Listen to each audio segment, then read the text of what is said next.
Market के chart से कैसे पता चलता है मार्केट ऊपर जाएगी मार्केट नीचे जाएगी। एक ही सिंगल कैंडल का पैटर्न बता दूं, अगर मार्केट में M15 से ऊपर M30 H1 H4 D1 week 1 में ये कैंडल मिल जाए, ट्रेड ले सकते हैं और आपकी 80% विन के चांसेस हैं।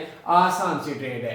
ये देखिए मार्केट ऊपर से नीचे आ रही है और ये वाली कैंडल देखें कि एक ही कैंडल थी और मार्केट इस कैंडल पे नीचे आई और दोबारा उसी जगह पे जहां से मार्केट की कैंडल स्टार्ट हुई थी, शुरू हुई थी, उसी जगह पे ख़त्म हो गई।